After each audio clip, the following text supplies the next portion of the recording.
Ama gel indimden danış. I was an English teacher and translator about 21 years. Okay? Okay. Dünyanın 21 ülkesinde işlemişim. 2 şehit bacısıyım. Aynen. Balam yorgan döşeklerdi, ona göre düzler diye. Allah kömək. Bu dəqiqə deyir Ağdamı alıb, Allah kömək olsun, canım da qurban prezidentime. Amma versən gedim sarı torpaqdan, samandan Ağdamda kərpiç kesim. Ayda 160 manat ev kirəsi verirəm. Bana dünyanın yersi belə baxanda papağım düşər. 110 kilo çəkisi 1,9 boyu oğlum 9 ildir.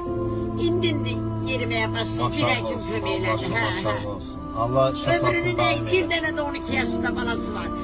Neyniyim? Allah Elə şəfasını. desən duraq, günə 8 saat. Heç o şey yoktu.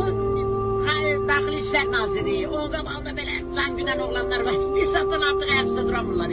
Orada bir işləyir, oğlumun dostu. Deyir, ana necə gedir orada durur, ben deyir elə. Məhətdə aparatda nədir bu? Ağdamlı sıxıla. Deyəcəyim, yes of course. Bəli. Çox şeylər yadına çıxır, 15 ildir bunu atmışam. Neyniyim? En axırıncı iş yerim Şimali İrlandiya, Dublin. En aşağısı günde 26 manatım benim olmalıdır. Çöreksiz, yemeksiz, derman pulu.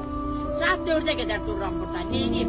Yazlı gelen olur, bir çoraba 5 manat veren olur. Bir de görsün 20 manat verir, hala dur gediver. Yani Allah cemaatimize değmesin. Allah sizler mevzusuna eylesin. Allah ömrünü sağlam Sağ eləsin. olsun. Verene Bərəkət birinci versin. can sağlığı, anaları incitmeyin. İkinci ruzu verin. Allah sizə ömür versin. Sağ ol, sağ ol.